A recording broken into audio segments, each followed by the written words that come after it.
ஜெபமனோ இயேசுவின் நாமத்தினாலே நீர் பேசும், நாங்கள் கேட்கட்டும். எங்களை பலப்படுத்தும், வழி நடத்தும். இயேசு மூலம் ஜெபிக்கிறேன் ஜீவன் உள்ள தகப்பனே. ரொம்ப ஒரு முக்கியமான ஒரு சத்தியத்தை உங்களோடு நான் பகிர்ந்து கொள்ள விரும்புகிறேன். என் கூட ஏகப்பட்ட பேர் நான் உருவான மாதிரியே உருவாகினார்கள். எல்லாரும் ஜெப கூட்டம் நடத்தணும், எல்லாரும் அல்லேலூயா ஜெப கூட்டங்களில் பிரசங்கம் பண்ணலாம், அநேகருக்கு ஜெபிக்கலாம், அப்படிலாம் அநேகர் உருவாக்கப்பட்டார்கள். ஆனால் யாருமே கரை சேரலை. அது ஒரு பெரிய அல்லேலூயா என்ன சொல்வது, என்ன என்ன தெரியல. அர்ப்பணிப்பு, ஓட்டம், உண்மைத்தன்மை, பரிசுத்தம், நீங்கள் இதில் உண்மையாக இருந்ததுன்னா நீங்கள் கடைசி வரையும் ஓட முடியும். இப்போ நன்றியோடு கூட இங்கேருந்து விலகி போனவங்க கூட ஏதோ ஒரு பலன் நமக்கு இருக்குது அப்படின்னு நினைக்கிறதுனால தான் பிரச்சனை. நான் என்ன சொல்ல வரேன்னா, கடைசி வரையும் நீங்கள் கரெக்டாக ஓடி முடிக்கணும். அநேகர் இப்போ என் கூட ரொம்ப பேர் ஓடி வந்தாங்க. அநேகர ஊழியக்காரர்களாய் உருவானார்கள். நல்ல பிரசங்கிக்கூடியவர்கள், ஜெபக்கூட்டம் நடத்தக்கூடியவர்கள், ஓடி ஓடி ஊழியம் செய்தவர்கள் எல்லாமே பாதி வழியில் வரும்போது விழுந்து போனார்கள். ரொம்ப பேர் விழுந்து போனார்கள். அவங்களுடைய நோக்கங்கள் எல்லாம் பார்க்கும்போது ஃபேமிலியை நம்ம நடத்தணும், அது போக மிச்ச நேரங்களில் தேவனுக்காய் வைராக்கியமாக இருந்துக்கிட வேண்டிதான். உலக தேவைகள் இருக்குது, இந்த ஊழியம் செய்கிறோம், இதன் மூலமாக நம்ம ஆதாயப்படுத்திக்கணும். அல்லது எனக்கு எல்லாம் தெரியும், அதனால் நான் அல்லேலூயா கடைசி வரையும் என்னால் ஓட முடியும் அப்படிங்கிற ஒரு எண்ணம். எனக்கு ஜெபம் பண்ண தெரியும், எனக்கு வேதத்தை வாசிக்க தெரியும், அல்லேலூயா நான் அநேகரை நடத்தி இருக்கிறேன் அப்படின்லாம் அநேகருடைய எண்ணங்கள் அவங்கள வீழ்ச்சி ஆகிட்டு. நீங்கள் எத்தனையோ ஊழியம் செய்கிறவங்க கூட கேட்கக்கூடும். நீங்கள் இதை கவனமாக கவனிச்சேன்னு நான் ஊர் பேர் கூட சொல்கிறேன். சேரன் மகாதேவியில் அந்த கர்மேல் சர்ச்சில் உருவானவர்கள் எத்தனை பேர்? ஒரு ஆள் கூட உருப்படலை. ஒரே ஒரு ஆள் கூட ஒரு சபையை ஆரம்பித்து ஒரு 10 பேருக்கு நிறுத்தி அவங்களுக்கு கரைதிரை அற்றவர்களாய் நிலைநிறுத்தி பரலோக ராஜ்யத்துக்கு ஆயத்தமாக்கினாங்கன்னா இல்லை. காரணம் என்ன? நிறைய பேர் ஓடினாங்க. எல்லாம் அவுட்டு, சுத்தமாக வாஸ் அவுட். எல்லாத்துக்கும் ஒரே ஒரு காரணம், நான் நிற்கிறேன். எனக்கு என்னுடைய மாம்ச பலத்தினாலே என் ஆவிக்குரிய வாழ்க்கையை என்னால் நடத்த முடியும். அவர் கூட எழுப்புதல்னா என்ன, பைபிளில் எங்கே அப்போ எவ்வளவு தூரம் வீழ்ச்சி அடைஞ்சிருக்காருன்னு நமக்கு புரியுது. எழுப்புதல் அணுவா பாடம் நடத்தியிருக்கு. எழுப்புதலை குறித்து அணுவா பாடம் நடத்தி இருக்கிறது. ஆனால் இவ்வளவு காலங்கள் ஆன பிறகு காரணம் என்னன்னா, எனக்கு ஏதோ ஒரு பலன் இருக்குது, சக்தி இருக்குது, எனக்கு விவேகம் இருக்குது, ஞானங்கள் இருக்குது, நான் ஜெபம் பண்ணுறேன், எனக்கு பணம் இருக்குது, எனக்கு ஆள்பலன் இருக்குது. அநேகருடைய நிலைமை அதான். பயங்கரமான வீழ்ச்சிக்கு காரணம் இதுதான் காரணம்.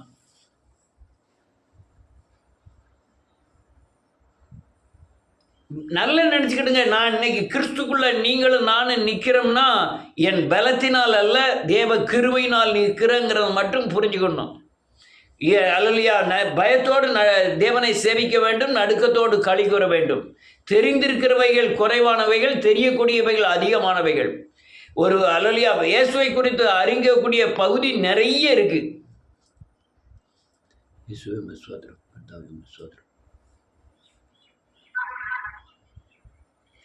இயேசுவை குறித்து அறியக்கூடிய பகுதி நிறைய இருக்கு. நீங்க சத்தியத்தை பகுத்தறியக்கூடிய தன்மைக்கு வரலனாலே நீ உங்களுக்கு வீழ்ச்சி நிச்சயம். வேதவசனம்னா என்ன, அல்லேலூயா இயேசுனா என்ன, அவர் சிலுவையில் என்ன செய்து முடியும், இதெல்லாம் உங்களுக்கு புரியலைன்னா உங்க வீழ்ச்சி நிச்சயம். ரொம்ப பேர் விழுந்தார்கள். நான் பேரெல்லாம் கடகடான்னு சொல்ல முடியும். அந்த அல்லேலூயா ரெட்டை எண்ணிக்கையில் உள்ளவங்க நிறைய பேர் விழுந்தார்கள். காரணம் ஒண்ணுதான், நான் என் பலன் எனக்கு தெரியும், நான் பிரசங்கிக்கிறேன், எனக்கு வேத வசனம் தெரியும், நான் ஆலயம் கட்டினேன், நான் ஆத்மாக்களை ஆதாயப்படுத்தினேன், அல்லேலூயா, ஒரு சபை நடத்தக்கூடிய பலன் எனக்கு இருக்கிறது, எனக்கு எங்கள் வீட்டில் என்னை சார்ந்திருக்கிறவர்கள் இத்தனை பேர், அவர்களை கொண்டு போய் நான் கிறிஸ்துவ ஜீவியத்தை நான் ஓடி முடிச்சிட முடியும். அநேகருடைய நினைப்பு தான். ஒரு மனுஷன் பயத்தோடு கர்த்தரை சேவிங்கன்னா அது சாகு வரை அந்த வசனம் பயத்தோடு சேவிக்கணுங்கிறது தான் அர்த்தம். தேவ சமூகத்தில் வர்றதே நம்ம பயத்தோடு நடுக்கத்தோடு வந்தால் மட்டும்தான் நீங்கள் கடைசி வரை நிற்க முடியும். மூடர்களும் நிலை நிற்பதில்லை, மூடத்தனத்தினாலே அவன் வீழ்ச்சி அடைவான் வேதம் சொல்லுகிறது. அல்லேலூயா. நம்மை சுற்றி என்ன நடக்கிறது, நான் எங்கே போய்கிட்டு இருக்கேன், நான் போகிற பாதை சரிதானா அப்படின்னு புரிந்து கொள்ள முடியலனாலே உங்களால் நிலை நிற்க முடியாது. நீங்கள் கடந்த நாட்களில் தேவனுக்காய் ஓடின காரியங்களை, அல்லேலூயா, வருகிற காரியங்களுக்கு அது எனக்கு பலன் தரும்னா முடியாது. அடுத்தால கடந்த நாட்கள் கடந்து போச்சு. வருகிற நிமிடத்துக்கு தேவ கிருபை வேணும்னு நீங்கள் விசுவாசி, அல்லேலூயா, கிருபையை நம்பினா மட்டும்தான் நீங்கள் வருகிற காலங்களில் நிற்க முடியும். புயல்கள் வரல, இன்னும் பெரிய பெரிய புயல்கள் வரும், புயலில் அநேகர் நிற்பது ரொம்ப சங்கடம். ஏதோ இன்னைக்கு அல்லேலூயா நன்றியோடு கூட துதிக்கிற இந்த பிரயாசங்கள், இந்த ஓட்டங்கள் எல்லாம் அல்லேலூயா, ஒரு புயல் வரும்போது நிற்கணும், அதான் பிரச்சனை. இந்த உலகத்தை சார்ந்தோ சுய புத்தியை சார்ந்தோ கிறிஸ்துவ ஜீவியை நடத்தினீங்கன்னா உங்களால் நிற்க முடியாது. அநேக காரியங்கள் திஷ்டாந்தரமாய் எழுதப்பட்டிருக்கிறது. அநேகர் வீழ்ச்சி அடைஞ்சார்கள். பழைய ஏற்பாடில் நடந்த அநேகர் வீழ்ச்சி அடைஞ்சதை புதிய ஏற்பாடில் பவுல் சுட்டி காண்பிக்கிறாரு. அல்லேலூயா, நிற்கிறேன் என்று நினைக்கிறவன் விழுந்து போகாதபடி எச்சரிக்கையாக, ஒவ்வொரு நாளும் எச்சரிக்கையாக இருக்க கடவன். உங்களுக்கு கிடைச்சிருக்கிற வேத வசனத்தின் மேல் நிற்கணும். சிலுவையில் பரிசுத்தமாக்குகிற இயேசுவின் அல்லேலூயா கிரியைகளின் மேலே நீங்கள் நிற்கணும். அல்லேலூயா, உங்கள் வாழ்க்கையை வேதவசனத்தில் வாழ்க்கையில் வேதவசனத்தை நடைமுறைப்படுத்தி அது அச்சடையாளமாய் மாறி அதன் மேலே நீங்கள் நிற்கணும். சாட்சி சொல்லுகிறதல்ல, சாட்சியாக வாழ்வது. உங்கள் வாழ்க்கை சொல்லி வழியாக தெரியறது இல்லை, நீங்கள் சொல்லாமலே உங்களுடைய தன்மைகள் 4 பேருக்கு புரியணும், இவங்க கிறிஸ்துவை பின்பற்றுகிறான்னு. இப்படிப்பட்டவர்கள்லாம் வருங்காலங்கள்லாம் நிற்க முடியும். அநேகர் வீழ்ச்சி அடைந்தார்கள், 2 பேர் வீழ்ச்சி அடைந்தார்கள். முதல்ல ஊழியத்துக்கு வருகிறவர்கள் கூட இடுக்கமான வாசலை பிரசங்கித்து அல்லேலூயா ஜனங்களுக்காக, உலக ஆசைகளுக்காக அந்த வாசலை விரிவாக்கி இன்னைக்கு அநேக ஊழியங்கள் விரிவான வாசலை மாறிட்டு. நான் கடைசி வரையும் இடுக்கமான வாசலை தான் பிரசங்கிக்கிறேன். இடுக்கமான வாசல், யார் வந்தாலும் சரி வராட்டாலும் சரி, தேவனை பின்பற்றுகிற 2 பேரை கொண்டு போய் கூட தேவனுடைய ராஜ்யத்துக்கு சேர்த்தா எனக்கு பிரயோஜனமானது. நான் பல வருடங்களாக இடுக்கமான வாசலை தான் பிரசங்கிக்கிறேன். எதை சார்ந்தும் அல்லேலூயா விரிவான வாசலை நான் பிரசங்கித்தது இல்லை, கண்டித்ததும் இல்லை, போதித்ததும் இல்லை. பெரிய பெரிய ஆட்கள், நான் பைபிளில் ஒரு பெரிய மனுஷன் என்னுடைய அல்லேலூயா தன்னை நம்பி தான் விழுந்து போனதை குறித்து பிறகு எழுந்ததை குறித்து அவங்களோடு நான் பகிர்ந்து கொள்ள போகிறேன். வாசிப்போம், யாராவது செல்லெல்லாம் வாசிக்கணும். கொரிந்தியரின் புஸ்தகம் 1 கொரிந்தியரின் புஸ்தகம் 10வது அதிகாரம்.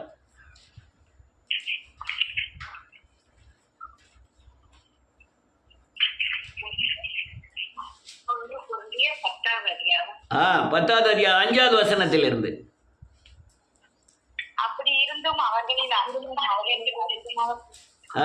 தேவன் பிரியமாய் இருந்ததில்லை, அவர்கள் அழிக்கப்பட்டார்கள். ஆமென். அவர்கள் நிற்கின்றது போல நாமும் பொல்லாங்கானவர்களை இச்சையாதபடிக்கு நமக்கு சித்தாந்தங்களாக இருக்கிறது.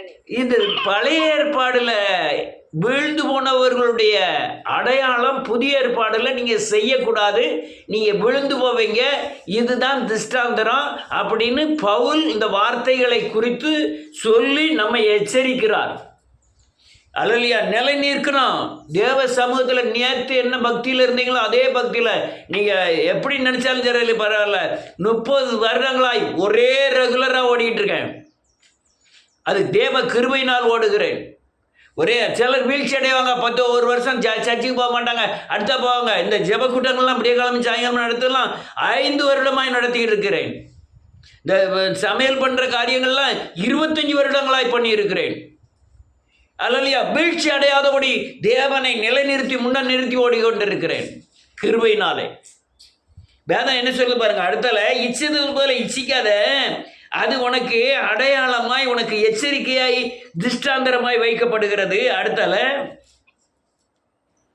ஜனங்கள் புசிக்கவும் குடிக்கவும் உட்கார்ந்து விளையாட எழுந்திருந்தார்கள் என்று எழுதியிருக்கிறபடி அவர்களில் ஆராதனைக்காரரானது போல நீங்களும் ஆகாதீர்கள். நீங்க புசிக்க குடிக்க அந்த உலக ஆசைகளுக்காக இயேசு கிறிஸ்துவை சேவிக்காதீங்கன்னு சொல்றாரு ஆண்டவர். அது இது விக்கிரக ஆராதனை. நீ உங்க ஆத்துமாக்காக தேவனை தேடணும். அடுத்தால நெல் இருக்கு 8 நேரம் நாளைக்கு கொஞ்சம் சீக்கிரம் முடிப்போம். பண்ணி ஒரே நாளில் 23,000 பேர் விழுந்து போனார்கள். ஆமென். அதுபோல நாம் வேசித்தனம் பண்ணாதிருப்போமாக. வேதம் தெளிவாய் சொல்லுகிறது, கண்களினாலே இச்சை தவறு, பார்க்கிறது தவறு, பார்க்க விடுகிறது தவறு. இதெல்லாம் வேசித்தனத்தை. இது உடனே எல்லாம் உங்களை பாதிக்காது. இன்னைக்கு விதைச்சா 5 வருஷம் 10 வருஷம் 2 வருஷம் 3 வருஷத்துல அந்த விதை விளைச்சலாகி வந்து நிற்கும். வேசித்தனத்தின் தன்மை கொடுமையானது, இச்சிக்காதே. அவங்க விழுந்து போனார்கள். 23,000 பேர் ஒரே நாள் விழுந்து போனார்கள். மோவாபிய ஸ்திரியை இச்சித்தபடினாலே அல்லேலூயா அவர்கள் விழுந்து போனார்கள். அது எச்சரிக்கையாக எழுதப்பட்டிருக்கு. அடுத்தல அவர்களில் சிலர் கிறிஸ்துவை பரிச்சை பார்த்து ஆமென் பாம்புகளால் அடிக்கப்பட்டார்கள். ஆமென். அநேகர் மனம் திரும்பி பாவ மன்னிப்பின் நித்தியத்தை பெற்று கிறிஸ்துவை தரித்துக் கொள்ளுகிறார்கள். கரித்து கொள்ள பிறகு பாவம் செய்ய ஆரம்பிக்கிறார்கள். அது பாம்பினாலே அவர்கள் கடிக்கப்படுகிறார்கள். பழைய பாம்பு பழைய பாம்புன்னு வெளிப்படுத்தின விஷயத்தில் இருக்கு. பழைய பாம்பினால் அவர்கள் கடிக்கப்படுகிறார்கள். அதே மாதிரி கடித்து மாண்டு போகாதீங்க, செத்து போகாதீங்கன்னு வேதம் சொல்லுது. மனம் திரும்பி பாவ மன்னிப்பின் நிச்சயத்தை பெற்று அதே பாவத்தை நீங்க திரும்ப செஞ்சீங்கன்னா அது அந்த சர்ப்பத்தினால் கடிக்கப்படுவதின் அடையாளம். பரிச்சை பாராதீர்கள், தேவனை பரிச்சை பாராதீர்கள், ஜெயிக்க முடியாது. நீ யார்கிட்ட மோதினாலும் சரி, தேவன்கிட்ட மோதி நீ ஜெயிக்க முடியாது. அடுத்தல அவர்களும் சிலர் முறுமுறுக்கு சங்காரக்காரனாலே அழிக்கப்பட்டார்கள். அது போல நீங்களும் முறுமுறுக்காதீர்கள். அடுத்தல இவைகள் எல்லாம் கிறிஸ்தாந்தங்களாய் அவர்களுக்கு சம்பவித்தது. அவர் நல்ல கழுங்க, இதெல்லாம் அடையாளமா திருஷ்டாந்தரமா பழைய ஏற்பாடுல சம்பவித்தது. உலகத்தின் முடிவு காலத்தில் உள்ள நமக்கு எச்சரிப்பு உண்டாகும்படியாய் எழுதப்பட்டு இருக்கிறது, பட்டும் இருக்கிறது. பழைய ஏற்பாடு காரியங்கள் இப்போ உலகம் முடிய போது இதுக்காக எச்சரிப்புக்கு நீங்க எடுக்கணும்னு அதை சொல்றது. அதனால அடுத்த வசனம் சொல்றாரு பவுலு, அல்லேலூயா, இப்படி இருக்க எண்ணுகிறவன் விழுந்து போகாதபடி எச்சரிக்கையா இருக்க கடவன். இதெல்லாம் திஷ்டாந்தரம், அடையாளம், மாறாதது. அநேகர் சர்ச்சுக்கு போறாங்க, ஜீவனற்றவர்களா இருக்கிறாங்க. அநேக பெரிய பெரிய ஊழியர்களும் பணத்தை சார்ந்து, பெண்ணை சார்ந்து, பொன்னை சார்ந்து, பூமியை சார்ந்து தன் ஜீவனற்றவர்களாய் இந்த கிறிஸ்துவ ஜீவன் நடத்திக்கிட்டு இருக்காங்க. அநேகர் தன்னுடைய வரங்கள், தன்னுடைய வல்லமை, நம்முடைய அல்லையா பாடி லாங்குவேஜ், வார்த்தையின் ஜாலங்கள், இவைகளை கொண்டு கிறிஸ்துவ ஜீவியம் நடத்தி நான் நிலை நிற்கிறேன் என்று அநேகர் நினைக்கிறார்கள். உங்க திறமை, தைரியம் எல்லாம் கிறிஸ்துக்குள்ள செல்லாது. உங்க ஞானம், அறிவு, அல்லையா உங்க சரீர பலன், சரீர அழகு, அல்லையா இவைகள் எல்லாம் கிறிஸ்துக்குள்ள செல்லாது. பைத்தியமாய் தோன்றுகிற பிரசங்கத்தினாலே பவுல் எழுதுகிறார். அற்பமாய் காணப்படுகிறவைகள், இழிவான காணப்படுகிறவைகள், உலகத்தில் தள்ளப்பட்டவைகள், ஒடுக்கப்பட்டவைகள், இவைகள் தான் தேவை. அது நிற்கிறேன் என்னைக்கு நினைக்கிறோமோ அன்னைக்கு வீழ்ச்சி நிச்சயம். அநேகர் ஏதோ சர்ச்சைக்கு ஒரு 10,000 ரூபா கொடுத்துட்டா போதும், உடனே அவங்களுக்கு கொம்பு முளைக்க பார்த்தா பயங்கர கொம்பு முளைச்சிரும். அனனியா சப்ரால் எவ்வளோ கொடுத்தாங்க தெரியுமா? பாதி தன் சொத்துல பாதி தேவனுக்கு கொடுத்தாங்க. அதுல ஒரே ஒரு ஆள் கூட பார்க்க முடியாது. ஆனா அனனியா சப்ரால் செத்துட்டான், சர்ச்சிலே கீழே விழுந்து செத்துட்டான், உண்மைத்தன்மை இல்லாதனால. இன்னும் நிறைய காரியங்கள் சொல்லலாம். நிற்கிறேன்னு ஐயா, உன் திறமை உன்னால உண்டானதல்ல, உன் திறமை கிறிஸ்துவ ஜீவியத்துக்கு தேவையில்லை. நான் படிச்சிருக்கேன், எனக்கு இங்கிலீஷ் தெரியும், வாய்ச்சாலாக்கு இருக்கு, இது கிறிஸ்துவ இயேசுக்கு தேவையில்லை. அவர் ஒரு மொழி கொடுப்பார், அவர் ஒரு பலன் கொடுப்பார், அவர் ஒரு சத்துவம் கொடுப்பார். அதுதான் கிறிஸ்துவ ஜீவியத்துக்கு தேவை. அப்படியே அவர் கொடுத்த சத்துவத்தில், அவர் கொடுத்த பலன்ல நான் மேன்மை பாராட்டுவதற்கு இல்லை. நான் ஒரு அடிமை, தேவனுடைய அடிமை. நான் மட்டுமல்ல, நீங்கள் எல்லாரும் அடிமை. நம்ம செய்ய வேண்டியது ஒன்னே, நீ சாப்பாடு கொடுத்தாலும் சரி, கொடுக்காட்டாலும் சரி, மறித்தாலும் சரி, நான் குச்சி வீட்டில் இருந்தாலும் சரி, மச்சி வீட்டில் இருந்தாலும் சரி, உண்மை நான் சேவிப்பேன். அப்போதான் நீங்கள் நிலை நிற்க முடியும்.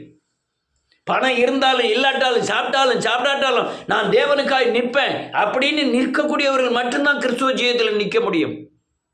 இன்னும் இப்படிலாம் பேசுறேன்னு நினைக்கிறேங்க. அல்லேலூயா. அநேகர் பணத்துக்கும் பொண்ணுக்கும் உலக ஆஸ்திக்கும் கிறிஸ்துவை தேடுகிறார். நிற்க முடியாது. நாளைக்கு கிடைச்ச மறு நிமிஷம் பொட்டுக்கிட்டு ஓடிடுவாங்க. இயேசு கிறிஸ்துவின் முதுகில் குத்திட்டு ஓடின எத்தனையோ துரோகிகள் கிறிஸ்துவ ஜீவியத்தில் உண்டு. சாப்பாடு இருந்தாலும் இல்லாட்டாலும் நான் தேவனை சேவிப்பேன், அவமானம் நிந்தையிலும் தேவனை சேவிப்பேன் அப்படிங்கிற பலன் உள்ளவர்கள் மட்டும்தான் கடைசி காலம் வரை நிற்க முடியும். இன்னைக்கு ஒரு பிரச்சனை வந்தது, நீங்க நிற்கீங்க, அடுத்த பிரச்சனை வந்தது நிற்கீங்க, அதுக்கு அடுத்த பிரச்சனை வரணும்னா நீங்க சத்தியத்தில் உள்ள நான் சொல்லுகிற இந்த அடிப்படை சத்துவங்கள் தேவை. நீ எத்தனை பேர் பார்த்துருக்கேன், ஒரு ஜெபம் பண்ணிட்டு ஏற்று பார்ப்பாங்க, நான் நல்ல ஜெபம் பண்ணியிருக்கேன்னு. அநேகர் பிரசங்கம் பண்ணிட்டு அப்படியே மிதப்பாங்க, அப்படியே சர்ச்சுக்குள்ள அங்கேயும் மிதப்பாங்க. தீர்க்க தரிசனம் சொன்னா அநேகரை பார்த்துருக்க, கேன்சர் வந்து இறந்துட்டாங்க, குஷ்டரோகம் தீர்க்க தரிசனம் சொன்ன அநேகர். கேளுங்க, யாரெல்லாம் கேளுங்க, அநேகருடைய அட்ரஸை தரேன், போய் கேட்டுக்கிடுங்க. அவங்க எவ்வளோ பெரிய தீர்க்க தரிசியாக இருந்தாங்க, எப்படி இருந்தாங்கன்னு. ஏன்னு கேட்டால் அவங்க பெரிய அமைச்சரை விட அதிகமாய் காட்டிக்கிட்டாங்க. மேன்மைப்படுத்தல என்ன இருக்கு? இந்த இயேசு கொடுத்த சுவாசம் போயிட்டா அடுத்த நிமிஷம் நான் பெணம். தேவன் கொடுத்த அந்த சுவாசம் அவர் எடுத்துக்கிட்டாருன்னா, அவர் கொடுத்த நாசியில் ஊதி ஜீவ சுவாசத்தை ஊதினார்னு சொல்ல, அந்த சுவாசத்தை மாத்திரம் தேவன் எடுத்துக்கிட்டாருன்னா நான் பெணம், நான் அடிமை, தேவனுக்கு அடிமை. அநேகருடைய நிலைமை கிறிஸ்துவ ஜீவியத்திலே, அநேகருடைய நிலைமை ஏதோ ஒரு தகுதியை நம்பி கிறிஸ்துவனுடைய பாதுகாப்பை இழக்கிறார்கள். தெளிவாய் சொல்லுது தேவன், வேதம் தெளிவாய் சொல்லுகிறது, நிற்கிறேன் என்று நினைக்கிறவன் விழுந்து போகாதபடி எச்சரிக்கையாக இருக்க கடவன் ஒவ்வொரு நிமிடமும். வேதம் தெளிவாய் சொல்லுது, நீங்கள் நிற்பதும் நிர்மூலமாகாதனோடு இருப்பதும் தேவனுடைய கிருபை. கிருபையினால் மட்டும்தான் நீங்க நிலை நிற்க முடியும். அநேகர் பலத்தினால நிலை நிற்க முடியாது. நான் இவ்வளவு கட்டன் ரேட்டா பேசுறதுனால உங்களுக்கு இந்த புதுசாக வந்திருக்காங்கலாம் ஒரு பிரதர் கூப்பிட்டு சொன்னாங்க, இவர் என்ன இவ்வளோ கட்டன் ரேட்டா பேசுறாரு அப்படின்னுட்டு, கோபமா பேசுறாரு. இதுவரை கேட்டாங்கன்னா ஜோத்துக்கு வரணுமா வேண்டாம், ரைட்டு, அது உங்க பரம். நான் சொல்லக்கூடிய சத்தியத்தை கரெக்டாக சொல்லிடுவேன். அதுக்கப்புறம் நீங்கள் உயிர்ப்பிக்கப்படுவது அல்லையா நிலை நிற்பது எல்லாம் தேவ கிருபையினாலும் நீங்கள் அர்ப்பணிப்பதில்னா இருக்கிறது. தேவ கிருபை எல்லாருக்கும் எப்பவும் ரெடியாக இருக்கு, நம்ம அர்ப்பணிக்கிறத வச்சு தான் இருக்கு, இயேசுவின் நாமத்தினாலே. அல்லேலூயா. அநேகர் விழுந்து போனாங்க பழைய ஏற்பாடில். இசையினாலும் பேசித்தனத்தினாலும் அல்லையா சாப்பாட்டினாலும் விளையாட்டினாலும் அல்லையா இந்த பொருளையும் நம்பினதுனாலும் அநேகர் வீழ்ச்சி அடைஞ்சாங்கன்னு நம்ம வாதத்தில் வாசித்தோம்.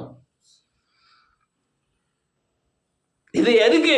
நீங்க இந்த கடைசி காலத்துல அல்லேலூயா கடைசி வரையும் ஓடுவதற்கு, அல்லேலூயா நிலை நிற்பதற்கு அது அடையாளமாய் திஷ்டாந்தரமாய் எழுதப்பட்டிருக்கிறது. எச்சரிக்கையா இருந்து அதை பின்பற்ற வேண்டும். நிறைய காரியங்கள் சொல்லணும். நான் ஒரே ஒரு மனுஷனை மாத்திரம், வீழ்ச்சியை மாத்திரம் உங்கள்கிட்ட சொல்ல விரும்புகிறேன். ஒரே ஒரு மனுஷனை. அல்லேலூயா. இன்னைக்கு பொய்யை பற்றி தான் சொல்லணும்னு நினச்சேன். அநேகர் எப்படி எப்படி பொய் சொல்கிறாங்க, எப்படி எப்படி அல்லேலூயா கிறிஸ்துவ ஜீவியத்தில் எனக்கெல்லாம் தெரியாதுன்னு நினைக்காங்க. எனக்கு வெளிப்பாடு உண்டு. ஒரு மனுஷனுக்குள்ளே இருக்கிற அவங்க 1000 பேசலாம். எனக்கு ஆவிக்குரிய தன்மையில் வேதவசனத்தின் அடிப்படையில் நெருத்து பார்த்தா எனக்கு வெளிப்பாடு கிடைக்கும். வெளிப்பாடுனா மற்ற அல்லேலூயா பெரிய தீர்க்கதரிசிகள் பலிபடத்தில் நின்று சொல்கிறாங்களா, அந்த வெளிப்பாடு அல்ல. வசனத்தின் அடிப்படையில் அவங்க வாழ்க்கை முறைகளை நெருத்து பார்க்கும்போது பதில் அழகாக கிடைக்கும். நீங்களே கிடைக்கும், உங்களுக்கே கிடைக்கும். ஆனால் அவங்க எப்படி எப்படிலாம் பொய் சொன்னார்கள், பொய் சொல்லுகிறார்கள்ங்கிற சொல்லணும்னா இன்னைக்கு முயற்சி பண்ணினேன். அதுக்காக ஜெபம் பண்ணேன். ஆனால் நிமிஷ கணக்கில் எல்லாம் மாறிட்டு. ஒரே ஒரு மனுஷனை காமிக்கிறேன், வாசிக்கலாம். லூக்கா எழுதின சுவிசேஷம் 5வது அதிகாரம் 8வது வசனம்.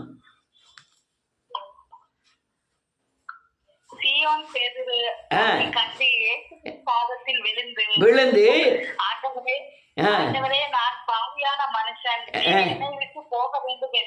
போதும் வலையை அலசிக்கிட்டு இருக்கான். அவன் தலைமுறையாய் மீன் பிடிக்கிறவர்கள் அதில் அன்னைக்கு பார்த்து ஒரு மீன் கிடைக்கல.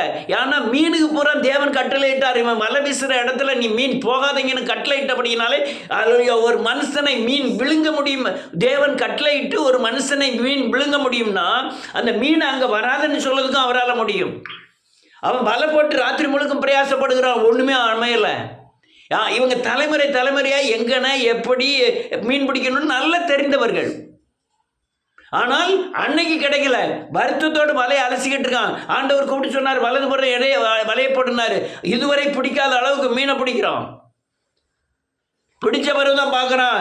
இது அல்லேலூயா நீ மனுஷனை அல்லேலூயா நன்றியோடு கூட பிடிச்ச பிறகு தான் பார்க்கலாம். இது ஆச்சரியமான இந்த மனுஷன், இவர் மனுஷன் அல்ல, இந்த கடவுள் தேவன் அப்படின்னு சொல்லிட்டு அல்லேலூயா ஐயா நான் பாவியான மனுஷன், இந்த இடத்த விட்டு நீ போயிரும் அப்படிங்க. உடனே தான் ஆண்டவர் சொன்னார். அவன் அழகா சொல்ல, திருப்பி எடுத்து வாசிக்கலாம் அதே வசனத்தை 8வது வசனம்.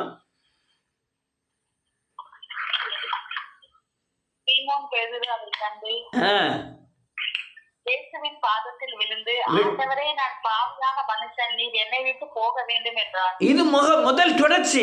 இயேசுவை சந்தித்த உடனே நடக்கிற காரியங்கள்.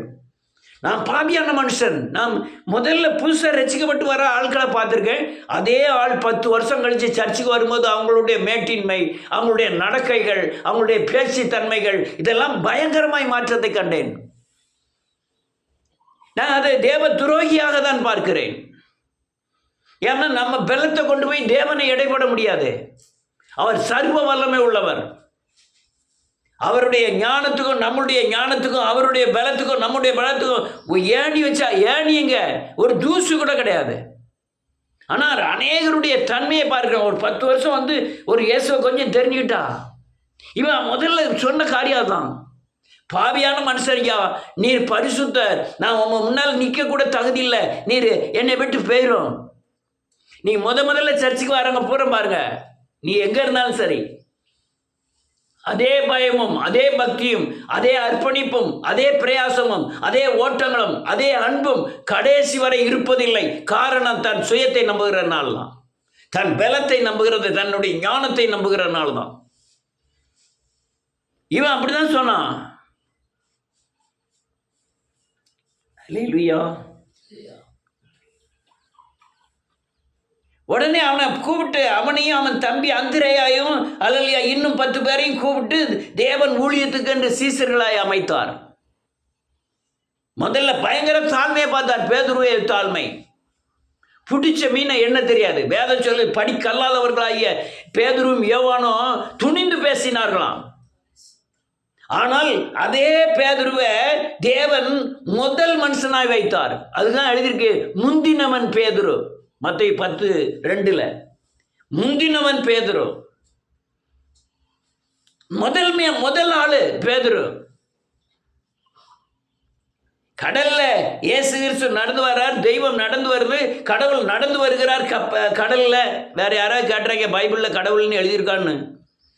தப்பு இல்லை, கடவுள்னு சொல்றது பத்தி தப்பே கிடையாது. எது கேட்டாலும் சீரட்டு குடிக்க கூடாதுன்னு எழுதியிருக்கா, சினிமா பார்க்க கூடாதுன்னு எழுதியிருக்கா. அநேகர் கேட்பாங்க, முட்டாள்கள். இதெல்லாம் மறைந்திருக்கிற சத்தியங்கள். அதனால அவர் கடல் மேல அவர் நடந்து வருகிறார். 12 பேரும் சும்மா இருக்காங்க. பேதுரு சொல்லுகிறார், ஆண்டவரே, ஆனால் நான் நடந்து வரட்டுமா? வா வா அப்படின்றாரு. கடல் மேல் நடந்தவன் பேதுரு. எவ்வளவு பெரிய கெத்து! எல்லாரும் இந்த உலகத்துல யாருமே கடல்ல போய் நடந்ததில்லை, மனுஷர்ல பிறந்தவர்ல. பேதுரு மட்டும்தான் நடந்தான். அதனால இங்க இருக்கிற மனுஷனை காட்டிலும், இருக்கிற சீசர்களை காட்டிலும் அவனுடைய எண்ணங்களிலே அல்லையா பயங்கரமான மேட்டின்மை வந்துட்டு, நான் நிலை நிற்கிறேன், அல்லையா நான் நிலை நிற்கிறேன். தேவ பலத்தினால் நடந்து நான் நினைக்கல. கடல் மேல் நடந்த நீ நடந்து பாருங்க. நீ யாராவது கடல் மேல் நடந்து பாருங்க, சாகும் வரை இது மறக்காது. ஒரு சன்னால நமக்குள்ளே ஒரு மேட்டின்மை உண்டாகும். நீங்க உலகத்துல தேவனை சார்ந்து நடக்கிறதே கடல் மேல் நடக்கிறது தான். அந்த கடல் மேல் நடந்த காரியங்களை அதுல ஏன் எழுதி வச்சிருக்கிறாருன்னா, உலகத்துல நீங்க இயேசுவை மட்டும் நம்பி விசுவாசித்து நீங்க நடக்க வேண்டிய பாதை உலகத்துல நடக்கிறதே கடல் மேல் நடக்கிறதுக்கு தான் அது எழுதி வைத்திருக்கிறது. ஆனா பேதருக்கு பயங்கரமான மேட்டின்மை, நான் நிற்கிறேன். நீங்க அது மட்டுமல்ல, நீங்க அதுக்கு அடுத்த அதிகாரம் 16வது அதிகாரத்தில் பார்த்தீங்கன்னா ஆண்டவர் கூப்பிட்டு சொல்றாரு, இங்க தேசத்துல ஊருக்குள்ள என்னை பத்தி என்ன பேசுறாங்க? சிலர் எரேமியா என்கிறார்கள், சிலர் எலியா என்கிறார்கள், சிலர் யோவான் சாணன் மரித்தோரிலிருந்து உயிர் தெழுந்தார் என்கிறார்கள் அப்படின்னு சொல்றான் பேதுரு. உடனே ஆண்டவர் இயேசுநாதர் அவரை பத்தி கேட்கிறாரு, பேதுரு நீ என்னையா நினைக்கிற? அப்ப அவன் சொல்லலாம், நீர் ஜீவன் உள்ள தேவனுடைய குமாரனாகிய கிறிஸ்து. நீ மத்தேயு 16வது அதிகாரம் 16வது வசனத்துக்கு பிறகு எழுதியிருக்கோம். நீர் ஜீவன் உள்ள தேவனுடைய குமாரனாகிய கிறிஸ்துன்னு பதில் சொல்றான். அவருக்கு அர்த்தம் என்ன? தேவன் அல்லையா குமாரனை அனுப்புகிறார், குமாரன் மரித்து கிறிஸ்துவை அனுப்ப போகிறார், அதான் நீர் ஜீவன் உள்ள தேவனுடைய குமாரனாகிய கிறிஸ்துங்கிறான். உடனே ஆண்டவர் சொன்னாரு, இந்த மனுஷன்ட்ட யாருக்குமே வெளிப்படுத்தாத ஒரு காரியம் இது பயங்கரமான ஒரு சத்தியம். இது இந்த உலகத்தில் பிறந்த எந்த மனுஷனாலும் வெளிப்படாத ஒரு காரியமா இருந்ததுனால தான் இது பிதாவே உனக்கு வெளிப்படுத்தியிருக்கிறாரு. அதனால அல்லையா இந்த உன் மேல பெரிய சபையை நான் கட்ட போகிறேன், உன் மேல உனக்குள்ள பெரிய ஆலயத்தை கட்ட போகிறேன், அதை பாதாளத்தின் வாசல்கள் மேற்கொள்வதில்லை அப்படின்னு சொல்றாரு. அல்லேலூயா. அல்ல கவனியணும். இவனுக்கு பயங்கர கத்து வந்துட்டு, நான் நிற்கிறேன், நான் ஏசு இல்லைனாலும் இந்த பூமியில என்னால் வாழ முடியும். நல்ல காலங்க, ஏசு இல்லைன்னா நீங்க நடைபெணமாயிருவீங்க. ஏசு இருந்தா மட்டும்தான். ஏசு இல்லைன்னா அங்க அந்த சர்ச்சுக்கு போவோம், இந்த சர்ச்சுக்கு போவோம், அவன் என்ன பேசுறான், இவன் என்ன பேசுறான், அது சரியா இது சரியா, தான் இஷ்டப்படி அலைய ஆரம்பிப்பீங்க. நிம்மதியற்ற தன்மையா மாறிடும். ஆனா அவன் என்ன நினைக்கிறான், ஏசு கிறிஸ்து இவ்வளவு பெரிய காரியங்களை சொல்லிட்டாரு அப்படின்னுட்டு. அதுக்கு அப்புறம் சொல்வாரு, இயேசுநாதர் சொல்வாரு, பரலோகத்துக்கும் பூலோகத்துக்கும் உள்ள சாவியை உனக்கு தாரேன். எவ்வளவு பெரிய காரியங்கள் அவன் மேல வைக்கப்படுகிறது. இது தேவனால் வைக்கப்படுகிறதுன்னு அவன் நினைக்கல. ஆண்டவர் எப்போ அல்லேலூயா மாம்சமும் இரத்தமும் வெளிப்படுத்தவில்லை, தேவனை பிதாவை வெளிப்படுத்தினான்னு சொன்ன உடனே இவனுக்கு ஒரு பெரிய கத்து. உன் மேல என் சபையை கட்டுவேன்னு சொன்ன உடனே ஒரு பெரிய கத்து. அல்லேலூயா. அதை பாதாளத்தின் வாசல்கள் மேற்கொள்வதில்லைன்னு சொன்ன உடனே ஒரு பெரிய கத்து. பரலோகத்துக்கும் பூலோகத்துக்கும் உள்ள சாவியை தருவம்னு ஒரு பயங்கரமான அல்லேலூயா ஆத்மாவில் உண்டான பெருமை. உடனே நினைக்க, அந்த ஆண்டவர் இல்லைனாலுமே நம்ம பூமியில கிறிஸ்துவ ஜீவியம் நடத்த முடியும். நீ அநேக துரோகிகள் அப்படிதான் நினைக்க, பணத்தை வாங்கிட்டு நிக்கலாம்னு நினைக்கிறான். பணம் கிறிஸ்துவ ஜீவியத்துக்கு ஆகாதே. கிறிஸ்துவ ஜீவியத்துக்கு நீ பணத்தை வச்சு ஒண்ணுமே செய்ய முடியாது. அல்லேலூயா. உடனே ஆண்டவர் சொன்னாரு, நான் என்னைய பரிசேர் சதிசேர்லாம் கொண்டு போய் சிலுவையில் அறைவார்கள், நான் மரிப்பேன், 3ஆவது நாள் எழுந்திருப்பேன் அப்படின்னா. மனசுக்குள்ள ஒரு பெரிய நானும் நீரும் ஒன்று தான். நீரும் சாப்பிட்டு அப்பம் சாப்பிட்றேன், நானும் அப்பம் சாப்பிட்றேன். உமக்கும் தாகம் எடுக்கு, எனக்கும் தாகம் எடுக்கு. நீ உமக்கும் கண்ணீர் வருது, எனக்கும் கண்ணீர் வருது. கூட்டி கொண்டு போய் தனியாக கூட்டு போய் கடிந்து கொள்ள ஆரம்பித்தான்னு எழுதியிருக்கு. அப்போ என்ன அர்த்தம்? நான் நிற்கிறேன், இவரும் மனுஷன்தான், நானும் மனுஷன்தான். அவர் தேவன்கிறதே உணரல, அவரை கடிந்து கொள்ளுகிறான் இயேசு கிறிஸ்துவை. அல்லேலூயா. ஒவ்வொரு மனுஷனுடைய ஆவிக்குரிய வளர்ச்சி ஆக ஆக இது என்னால் ஆனதல்ல. உலக ஆசீர்வாதமானாலும் சரி, இது என்னால் ஆனதில்ல. தேவன் தேவன் தேவன் தான் என்னை நடத்துகிறார், தேவன் தான் பாதுகாக்கிறார், தேவன் தான். இந்த அளவுக்கு நீங்க இல்லைன்னா உங்களால நிலை நிற்க முடியாது. நீ அடுத்தால 16 அதிகாரத்துக்கு அடுத்தால 17வது அதிகாரத்துக்கு வாங்கன்னா யாக்கோப்பு யோவான் பேதுருவை கூட்டிட்டு போய் மர்மமாகிறார். யாருமே கண்டிராத காரியம். யாரு? பல ஆயிரம் வருஷத்துக்கு முந்தி மரித்த எலியா, பல ஆயிரம் வருஷத்துக்கு முந்தி மரித்த மோசே, இவரோடு கூட பேசிக்கிட்டு இருக்காங்க. இதை பார்க்கிறாங்க. இந்த 3 பேர் பார்க்கிறா. அப்ப எப்படி இருக்கும் பேதுருவுக்கு? இந்த காட்சிகள், இந்த முதல்ல இயேசு சொன்ன காட்சிகள், கடலின் மேல் நடந்தவைகள் எல்லாம் ஒவ்வொரு கிறிஸ்துவ ஜீவியத்திலும் நடக்கும். உங்க வீட்டில் உங்களுக்கு செய்த அநேக காரியங்கள் கடல் மேல நடந்த மாதிரி தான். சில வீடுகளில் குடும்பம் நடத்துதே கடல் மேல நடக்கிற மாதிரி தான். அதுல தேவன் இல்லைன்னா அந்த குடும்பத்தில் மூழ்கி போவீர்கள். கடல் மேல் நடக்கிறவர்கள். ஆனா அது மேன்மை அல்ல. என் தேவன் என்னை பாதுகாக்கிறார். இந்த தன்மைக்கு விட்டுட்டு நான் நிலை நிற்கிறேன். நான் ஜெபம் பண்றதுனால அதை ஜெயிச்சேன். நான் ஜெபம் பண்ணதுனால நான் கடல் மேல் நடக்கிறேன். இது வீழ்ச்சியின் அடையாளம். பேதுரு வீழ்ச்சிக்கு, பயங்கர வீழ்ச்சிக்கு அதான் காரணம். ஒவ்வொரு காரியமா பார்த்தீங்கன்னா பயங்கரமான வளர்ச்சி பேதுருவிட்ட. அவன் சரியானபடி இருதயத்தை தேவன் மேல வைத்திருந்ததுனால தான் அவர் ஒவ்வொன்றும் அவனுக்கு தரிசனம் கொடுத்தார். அவன் கூட்டி கொண்டு போய் கடிந்து கொள்ள ஆரம்பிக்கிறான். கடிந்து கொள்ள மட்டும் அவனை கூட்டு போய் தான் மர்மமாகிறதையும், எலியாவோட மோசோட பேசுறதையும், தான் வருகையை குறித்து பேசுறதையும், மகிமையில பிரவேசிக்கிறதையும் இவன் கண்ணால காண்கிறான். 5 அப்பம் 2 மீன் 5000 பேருக்கு பங்கிட்டு கொடுக்கறதை பார்க்கிறான்.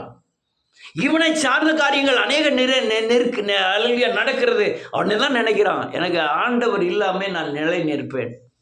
நான் ஒரு ஜெபம் பண்ணுவேன், எல்லா காரியமும் நடந்து. நேற்று பண்ண ஜெபத்துக்கு கிருபை இருந்ததுயா, நாளைக்கு பண்ணக்கூடிய ஜெபத்துக்கு உனக்கு கிருபை வேணும். இன்னைக்கு நேற்று வரை நான் கிறிஸ்துக்குள்ள நின்னேன், அது என் பலத்தில் நிற்கல. வரப்போகிற காரியங்களுக்கு தேவ பலன் இருந்தால் தான் நான் நிற்க முடியும். அப்படிங்கிற எண்ணங்கள் எப்பவும் உங்கள் இருதயத்தில் ஓடாத வரை நீங்கள் நிலை நிற்கவே முடியாது. அநேகர் அப்படியோடைய எண்ணங்கள் ரொம்ப பேருக்கு இருக்கிறது. ஒரு குவாரில் நின்று பாட்டு படிச்சுட்டா, அல்லது ஒரு சத்தியத்தை கடுமையாக பேசிட்டா, அவங்க வரத்து இருக்க பயங்கர மோசமானது. ஆண்டவர் ஆசீர்வதிச்சு ஒரு வீடை கொடுத்துட்டா மற்றவங்களை மதிக்கிறதே கிடையாது. ஆண்டவர் ஆசீர்வதிச்சு பிள்ளைகளை நல்ல இடங்களில் வச்சுட்டாருன்னா அடுத்தவங்களை மதிக்கிறதே கிடையாது. நிறைய பேரை பார்த்துருக்கேன். தன்னுடைய உபதேசம் சரிதான நல்ல உபதேசம்னு சொல்லி மற்ற உபதேசங்களை மட்டுப்படுத்துகிற அநேகர் பார்த்துருக்கேன். ஏன் பெந்தைகோஸ்காரன் ஆசி சர்ச்சையை மட்டுப்படுத்துகிற பார்த்துருக்கேன். எவ்வளோ பெரிய துரோகம் தெரியுமா? ரோமானியர்கள்லாம் இயேசு கிறிஸ்து அடித்தாங்க. இன்னைக்கு உலகத்திலே அதிகமாக இயேசுவை பின்பற்றுகிறவர்கள் ரோமானியர்கள். ஆனால் ஆர்சி. ஆனால் பெந்தைகோஸ்ல பிரச்சனை இல்லையா? பெந்தைகோஸ்ல இதை விட பெரிய துரோகங்கள் இருக்கிறது. அல்லேலூயா. அடுத்தால நீங்க வரிசையா பார்த்தீங்கன்னா அவனுடைய வளர்ச்சிக்கு தக்கன மேட்டின்மையும் வளர்ந்து கொண்டு இருக்கிறது. மர்வமாகிறாரு, மர்வத்தை காமிக்கிறாரு. காமிச்சு முடிச்ச உடனே டக்குன்னு என்ன செய்யறாரு? அல்லேலூயா, நன்றியோடு கூட சொல்கிறேன், இன்னைக்கு அல்லேலூயா என்னை காட்டி கொடுப்பார்கள், என்னை சிலுவையில் அறைவார்கள் அப்படின்லாம் ஆண்டவர் சொல்ல ஆரம்பிக்கிறார். வாசிப்போம், ஒரு ஆள் வாசிப்போம்.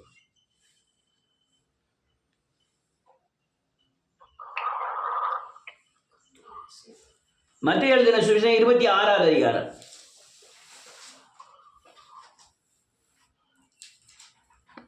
31வது வசனத்திலிருந்து வாசிக்கலாம். அன்றியும் 26:31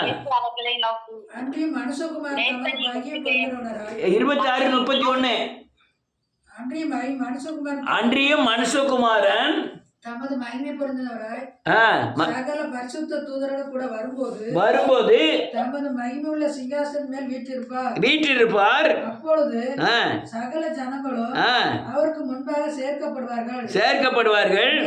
மேய்ப்பனானவன் செம்மறி ஆடுகளையும் வெள்ளாடுகளையும் வெவ்வேறாக பிரிக்கிறது போல அவர்களை அவர் பிரித்து செம்மறி ஆடுகளை தமது வலது பக்கத்திலும் வெள்ளாடுகளை தமது இடது பக்கத்தில் நிறுத்துவார். அப்பொழுது ராஜா தமது வலது பக்கத்தில் நிற்பவர்களை பார்த்து, வாருங்கள், என் பிதாவினால் ஆசீர்வதிக்கப்பட்டவர்களே, உலகம் உண்டானது முதல் உங்களுக்கு ஆயத்தம் பண்ணப்பட்டிருக்கிற ராஜ்யத்தை சுதந்திரத்துக் கொள்ளுங்கள். பசியா இருந்தேன், எனக்கு போஜனம் கொடுத்தீர்கள். தாகமா இருந்தேன், என் தாகத்தை தீர்த்தீர்கள். அந்நியனா இருந்தேன், என்னை சேர்த்து கொண்டீர்கள். வஸ்திரம் இல்லாதிருந்தேன், எனக்கு வஸ்திரம் கொடுத்தீர்கள். வியாதியா இருந்தேன், என்னை விசாரிக்க வந்தீர்கள். காவலில் இருந்தேன், என்னை பார்க்க வந்தீர்கள் என்பார்.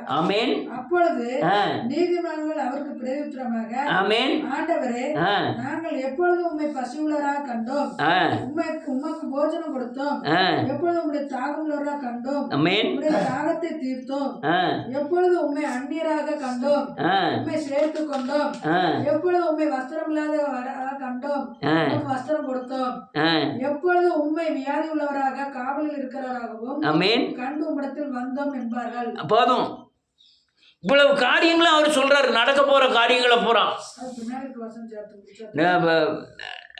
அப்படி அதற்கு ராஜா பிரதியுத்தரமாக, மிகவும் சிறியராகிய என் சகோதரன் இவர்கள் ஒருவனுக்கு நீங்கள் எதை செய்தீர்களோ அதை எனக்கே செய்தீர்கள் என்று மெய்யாகவே உங்களுக்கு சொல்கிறேன் என்பார். போதும், ரொம்ப வாசிக்கான இயேசுவின் நாமத்தினால நல்லா கவனிக்கணும். என்ன நடக்க போறது எல்லாத்தையும் சொல்றாரு. நான் இப்படி செஞ்சாங்க, அவங்கெல்லாம் வலது பரிசுகள் நிற்பாங்க, எல்லாத்தையும் சொல்றாரு. பேதுருவுக்கு அல்லேலூயா பெரிய இது வந்துச்சு. உடனே கூட்டி கொண்டு போய் அல்லேலூயா நடக்க போகிற காரியங்கள் என்ன அடிக்க மேய்ப்பனை வெட்டுவார்கள்னு சொல்லலாம் எல்லாம் சொன்ன பிறகு இவனையும் பேதுரு யோவான் யாக்கோபு 3 வரைக்கும் எப்படி மருவமலையில் கொண்டு போய் இது பண்ணாரோ அதே மாதிரி கெத்செமனே தோட்டத்தில் போய் ஜெபம் பண்ணுறார். அல்லேலூயா, ஜெபம் பண்ணார். இவனை கொண்டு போயிருக்கிறார். ஆனால் இவங்க உறங்குறாங்க. உடனே வந்து சொல்றாரு, அல்லேலூயா, நன்றியோடு கூட துதிக்கிறேன். இன்னொரு வசனம் உண்டு,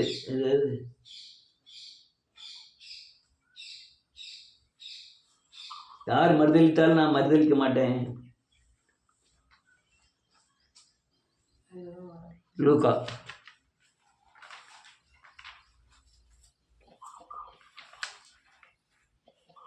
எதுல வரும்?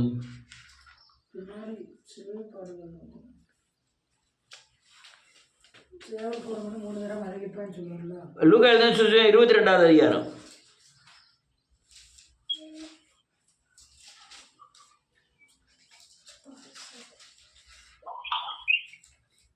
31வது வசனம்.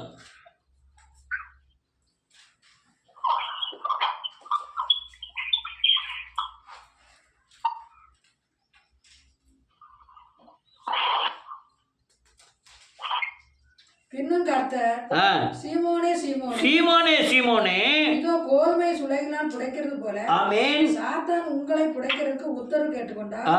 நானோ உன் விசுவாசம் ஒளிந்து போகாதபடிக்கு உனக்கா வேண்டிக் கொண்டேன். நீ குணப்பட்ட பின்பு உன் சகோதரை ஸ்திரப்படுத்து என்றார். அதற்கு அவன், ஆண்டவரே, காவலிலும் சாவிலும் பின்பற்றி வர ஆயத்தமாய் இருக்கிறேன். பேதுருவே, முன்னே அறிந்திருக்கிறதை போதும் போதும். இயேசுவின் நாமத்தினால ஆண்டவர் சொல்றாரு, பேதுருவே உன்னை சொல்லவுள்ள போட்டு புடைக்க மாதிரி ஆண்டவர் பிசாசாண்ட உத்தரவு கேட்டுக்கிட்டான். ஆனால் ஆண்டவர் சொல்ல, இவன் சொல்கிறான், நான் சாவிலும் காவலிலும் உன்னை உம்மை தின்றொடர்வேன், யார் மறுதளிச்சாலும் நான் மறுதளிக்க மாட்டேன். இதெல்லாம் இந்த வார்த்தையெல்லாம் எங்கேருந்து வருதுன்னா, இந்த இதுக்கு முன்னால் அவனை கூட்டு போய் மர்வமாகும் போது காமிச்சது, கடலின் மேல் நடந்தது, அல்லேலூயா, சபையை கட்டுவேன்னு சொன்னது, பாதாளத்தில் வாசல் அவனுக்கு தருவேன்னு சொன்னது, இது எல்லாமே அவனுக்கு முந்தினவன் சொன்னது, அவனுக்கு முதலிடம் கொடுத்ததெல்லாம் தான் பலத்தில் நிற்கிறாங்கள என்ன வந்துட்டு உடனே சொல்லலாம், யார் இடர்கள் அடைந்தாலும் நான் உன்னை குறித்து இடர்கள் அடைய மாட்டேன், நான் உம்மோடு மறிக்கவும் ஆயத்தம் அப்படிங்க. ஆனால் அதுக்குதான் ஆண்டவர் சொன்னார், இன்னைக்கு சேவல் 2 தடவை தான் கூவும், ஆனால் 3 தடவை நீ என்னை மறுதளிப்ப அப்படிங்கிறார். அதுக்கு தான் சொல்ல எச்சரிக்கை வேண்டும். அதுக்கு தான் என் பலத்தை நான் நம்பக்கூடாதுங்கிறேன். தேவனை மட்டும்தான் நம்பணும். அநேகர் தாம் பலத்தை நம்பி மாண்டு போகிறார்கள். கொஞ்ச நாள் ஓடுறாங்க. ஆதியில் கொண்ட அன்பை எங்கன்னு வெளிப்படுத்தின விஷயத்தில் எழுதியிருக்கு. பொய் புரட்டு மாயமாலம் இதெல்லாம் அநேகருடைய வாழ்க்கையில் பார்க்க, பேச்சில் பார்க்குறேன், நடக்கிறே பார்க்குறேன். இதெல்லாம் என்ன காரணம்? தாம் பலத்தை நம்பி நிற்கிறது தான். மனுஷனை சாடுறது, யாரோ ஒரு மனுஷனை சாடுறது துரோகம், தேவ துரோகம். இதெல்லாம் நீ பேதுரு அப்படி சொன்னது நல்லா. ஆண்டவர் சொன்னாரு, இன்னைக்கு சேவல் 2 தடவை கூவும், நீ 3 தடவை என்னை மறுதளிச்சிருவ. அவன் என்ன சொல்லலாம், நான் சாவுல கூட உங்க கூட இருப்பேன். தான் பலத்தில் நிற்க முடியாது. ஆண்டவர் சொல்றாரு, உன்னை சொலவில் போட்டு புடைக்கிற மாதிரி எனக்கு உத்தரவு கேட்டுக்கிட்டான், நான் உனக்காக நான் ஜெபம் பண்ணினேன் அப்படின்னு உடனே என்ன சொல்லிருக்கணும், ஆண்டவரே நான் உண்மையே நம்பி இருக்கிறேன், ஏன் இந்த காரியம் என்னை விட பலத்த காரியம், அதனால எனக்காக ஜெபம் பண்ணிக்கிடுங்க ஆண்டவரே, ஆமேன்னு இருக்கணும். அவன் என்ன சொல்லலாம், அவர் சொல்றதுக்கு மாற்று கருத்து சொல்லலாம், நான் செத்தால் யார் மறுதளிச்சாலும் நான் மறுதளிக்க மாட்டேன்.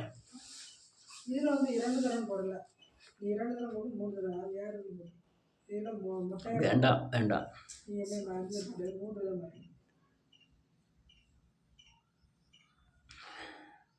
அதனால வேதம் தெளிவாக சொல்லுகிறது, அவன் பலத்தை நம்பி யார் இடர்கள் அடைந்தாலும் நான் அடைய மாட்டேன். ஆனால் உடனே ஆண்டவர் சொன்னார், இப்படி நடக்கும்பா அப்படின்னாரு. ஆனால் 3 தடவை மறுதளித்த உடனே அவர் சங்கிலியால் கட்டி சிவப்பங்கி தரித்தவராய் முள்முடி சூட்டப்படுறவராய் அவனுக்கு முன்னால் நடந்து போகும்போது ஏற்று பார்க்குறார். சேவல் கூன உடனே அவன் கண்ணீர் விட்டு அழுதான், மனம் கசந்து அழுதான்னு வேதத்தில் எழுதியிருக்கு. வாசிப்பலாம் ஒரு வசனத்தை, அதே 26வது அதிகாரம் 75வது வசனம்.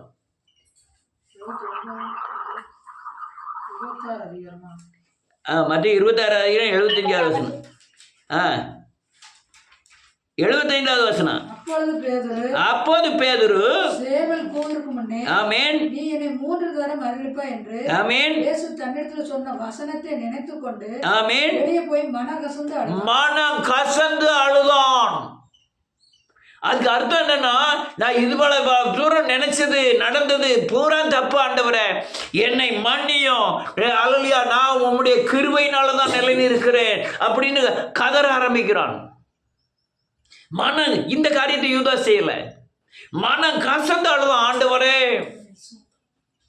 எவ்வளவு பெரிய வளர்ச்சி தெரியுமா பேதுருவின் வளர்ச்சி. ஆனால் அவன் தாம் பலத்தை நம்பி நான் நிலை நிற்கிறேன்னு நினைக்கிறான். துரோகம், தேவ துரோகம். நிறைய பேர் பார்த்துருக்கேன், குழந்தைம்பாங்க, குழந்தைய கர்த்தர் கொடுத்துட்டாருன்னா குழந்தைய பிடிச்சிக்கிடுவாங்க, ஆண்டவர் விட்டுருவாங்க. வீடுன்னு ஆண்டவர்கிட்ட வீட்டுக்கு ஜெபம் பண்ணுவாங்க. வீடு கிடச்சின்னா வீட்டில் அந்த எந்த ஜெபத்துக்கும் வர மாட்டாங்க, எதுக்கும் ஆனால் வீட்டில் உடம்புல ஒரு சரீரத்தில் பயங்கரமான நோய்யா, அந்த நோய் இருக்கும்போது இருக்கிற ஜெபத்துக்கும் நோய் போன பிறகு இருக்கிற ஜெபத்துக்கும் அல்லேலூயா பயங்கர வித்தியாசம் இருக்கும். மலடியை தேவன் பிள்ளைத்தாச்சி ஆக்குறார். மலட்டு தன்மையோடு இருப்பாங்க, தேவன் பிள்ளையை கொடுப்பாரு, அதுக்கப்புறம் தேவனையும் நினைக்க மாட்டாங்க. எவ்வளோ பெரிய துரோகம் தெரியுமா இதெல்லாம். தன்னுடைய பலத்தை நிற்கிறது, அதாவது என் பலத்தினால என் பிள்ளையை பார்த்துக்கிடுவேன், என் பலத்தினால அல்லேலூயா நான் எனக்கு பலம் கிடைச்சிட்டு. அநேகர் அப்படித்தான், ரொம்ப பேரை பார்த்துருக்காங்க. இதெல்லாம் தேவனுடைய முதுகில் குத்துகிற காரியங்கள். மனம் கசந்த அழுதுக்கு என்ன அடையாளம் தெரியுமா? இனிமேல் எதுவும் என்னால் ஆகிறதல்ல, இனிமேல் நான் உலகத்தை நம்ப போறதில்ல, என் பலத்தை நம்ப போறதில்ல, ஆண்டவரை நீரே சாட்சி அப்படின்னு மனம் கசந்த அழுது எல்லா காரியத்தையும் இருதயத்தில் உள்ளது பூரா கக்கிட்டான் இயேசுவின் நாமத்தினால. அநேகருக்கு அந்த பலன் இல்லை. நீங்கள் பாதுகாக்கப்பட ஒரே வழி, நடக்கிற யாவும் என்னால் நடக்கிறதில்ல, எல்லாம் தேவனால் நடக்கிறதுன்னு நீங்கள்